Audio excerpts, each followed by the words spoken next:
Pain killer series की first episode ऑक्सीकॉन्टिन के बारे में है। ऑक्सीकॉन्टिन एक किस्म की ओपियोइड मेडिसिन है। ओपियोइड मेडिसिन से मुराद है किसी भी दर्द के लिए इस्तेमाल की जाने वाली मेडिसिन, इसीलिए ऑक्सीकॉन्टिन है द पेन किलर इस्तेमाल की जाती है। स्टार्ट में कोरल बताती है कि ये कहानी सच्ची है, मेरा बेटा ऑक्सीकॉन्टिन की एडिक्शन की वजह से मारा गया और मैं उसे बहुत मिस करती हूँ। फिर हमें डॉक्टर रिचर्ड दिखाए जाते हैं जो आराम कर रहे थे, लेकिन अचानक अलर्ट अलार्म बजता है और वो डिस्टर्ब होने की वजह से उसे ढूंढने जाते हैं। काफी देर ढूंढने के बाद वो अलर्ट अलार्म मिल जाता है। वो उसे बंद करने के लिए काफी चीजें मारते हैं, तभी उनका मुलाजिम उन्हें आकर रोकता है और एक वाइपर की मदद से इसे तोड़ देता है। फिर हमें एडी फ्लावर को दिखाया जाता है जिसको एक एजेंसी ने इन्वेस्टिगेशन के लिए बुलाया था। इन्वेस्टिगेटर उनका इस्तकबाल करते हैं और रूम में ले जाते हैं। वो मिसेस फ्लावर को बताते हैं कि पिड्रा फार्मा पर बहुत सी कंट्रीज और सिटीज ने सैकड़ों केस किए हैं। पिड्रा फार्मा वो कंपनी है जो ऑक्सीकॉन्टिन मेडिसिन को बना रही थी। वो इन्वेस्टिगेटर बताते हैं कि हमारी एजेंसी सब केसेस को इकट्ठा करके लोगों को इंसाफ दिलाना चाहती है, इंसाफ नहीं तो जुर्माना ही। मिसेस फ्लावर कहती है तुम जितना भी जुर्माना करो बताओ, हम दे देंगे, और तुम लोगों ने मुझे इसलिए यहाँ बुलाया है। इन्वेस्टिगेटर कहते हैं कि हमें आपसे और जानकारी चाहिए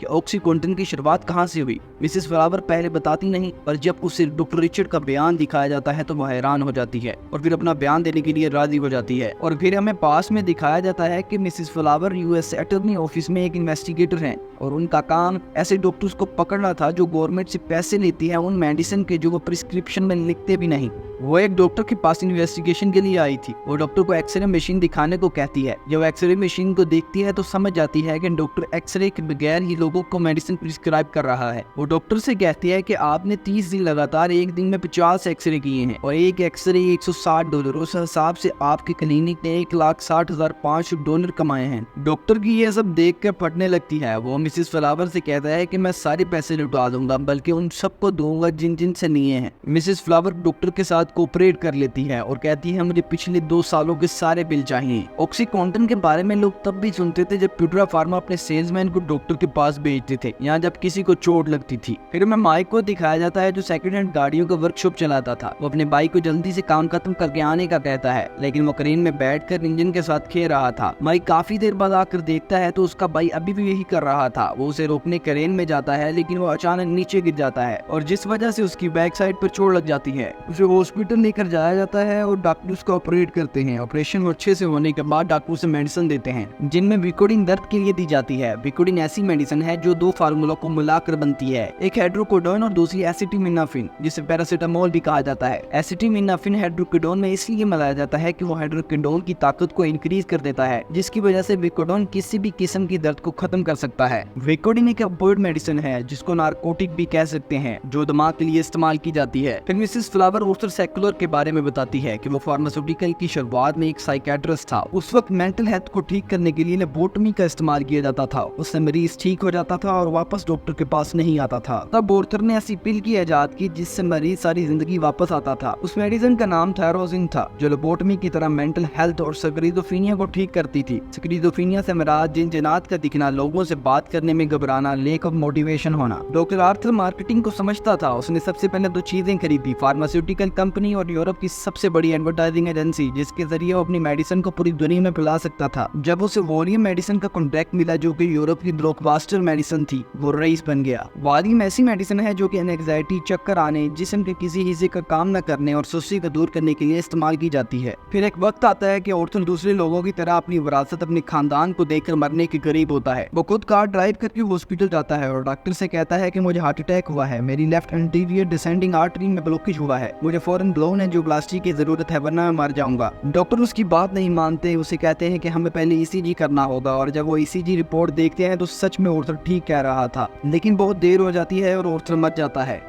बलून एंजियोप्लास्टी एक छोटी सुई की तरह डिवाइस है जो ब्लॉकेज आर्टरी में डाली जाती है और उस आर्टरी को खोल दिया जाता है, जिसकी वजह से ब्लड की दिल की तरफ फ्लो ज्यादा हो जाता है। उसके मरने के बाद उसके खानदान में विरासत को लेकर झगड़े होने लगते हैं। डॉक्टर रिचर्ड, ऑर्थर का नेफ्यू, अपने भाइयों को कहता है कि हमें पिड्रा फार्मा लेंगे और बाकी सारी विरासत हम उनको दे देंगे, लेकिन उसके भाई मानते नहीं। उस वक्त पिड्रा में सिर्फ एमएस क्वांटम मेडिसिन बन रही थी जो कैंसर के लिए इस्तेमाल की जाती है। रिचर्ड उन्हें समझाते हुए कहता है कि हम ऐसी मेडिसिन बनाएंगे जो लोगों को दर्द से दूर और खुशियों की तरफ लेकर जाएगी। जाएगी। फिर इन्वेस्टिगेटर मिसेस फ्लावर से पूछते हैं कि ये सब आपको कैसे पता चला। फिर वे पास में मिसेस फ्लावर दिखाई जाती हैं जो उन्हीं फाइल्स को स्टडी कर रही थी जो डॉक्टर से ली थी। तब उन्हें ऑक्सीकॉन्टिन के राज के बारे में पता चलता है। डॉक्टर रिचर्ड पिटरो फार्मास्यूटिकल कंपनी को हासिल कर चुके थे और अब वो दर्द के लिए ऐसी दवा बनाने की तैयारी में थे जो लोगों की जिंदगी को बदल देगी। एक डॉक्टर उन्हें बताता है कि MS क्वांटन 2 एलिमेंट से मिलकर बनाई गई है। क्वांटन एक तरह की कोटिंग है जो डाइजेस्टिव ट्रैक में धीरे धीरे डिसॉल्व होती है और MS मॉर्फिन सल्फेट अपना असर दिखाती है और दर्द से निजात मिलती है। रिचर्ड डॉक्टर से कहता है कि हमें MS क्वांटन की सेकंड जनरेशन को बनाना है। मॉर्फिन ही अकेला दर्द के लिए इस्तेमाल नहीं किया जाता, और भी बहुत से ऑपोइड हैं। मैं ऐसे पेन किलर को बनाना चाहता हूँ जो लोगों की जिंदगी को बदल दे। और फिर उन्होंने ज्यादा स्ट्रॉन्ग हीरोइन को इस्तेमाल किया और उस पर टाइम रिलीज कोटिंग लगा दी, और अब वो उस ऑपोइड की तलाश में थे जो हीरोइन के साथ मिलाकर पेन किलर तैयार कर सकें। वो बहुत से होनहार डॉक्टर्स को एक रूम में इकट्ठा करते हैं और कुछ ऑपोइड के नाम लिए जाते हैं और उनकी राय ली जाती है। मॉर्फिन का नाम आने पर सब नेगेटिव कमेंट करते हैं और ऑक्सीकोडोन पर सब पॉजिटिव। और तब रिचर्ड को आइडिया आता है कि हम ऑक्सीकोडोन को मॉर्फिन की जगह इस्तेमाल करेंगे, और फिर जाकर ऑक्सीकॉन्टिन तैयार होती है जिसका सबसे बड़ा साइड इफेक्ट एडिक्शन था। और अब उसकी मार्केटिंग का वक्त था और डॉक्टर रिचर्ड जानता था कि एक अच्छे मैसेज पर किसी भी मेडिसिन को चलाया जा सकता है। इसलिए रिचर्ड ने बहुत सी खूबसूरत न्यू ग्रेजुएट्स को हायर किया जो डॉक्टर्स की लैंग्वेज बोल पाए और डॉक्टरों को दर्द को सीरियस लेने पर मजबूर करे। फिर हमें मैक को दिखाया जाता है जो दर्द की वजह से पेशाब बोतल में ही करता है, लेकिन वो उसके ऊपर ही गिर जाता है। उसकी बीवी उसे साफ करती है और अगले दिन डॉक्टर के पास ले जाती है। मैक डॉक्टर को बताता है कि जो मेडिसिन आपने दर्द के लिए दी थी उससे आराम नहीं आया। डॉक्टर उसे ऑक्सीकॉन्टिन लिख देता है और उसे कहता है कि उसका मेजर साइड इफेक्ट सिर्फ कॉन्स्टिपेशन कब्ज है। और ये सब चीजें मिसेस फ्लावर को उस डॉक्टर ने ही बताई थी और इस तरह डॉक्टर रिचर्ड का राज पता चल जाता है।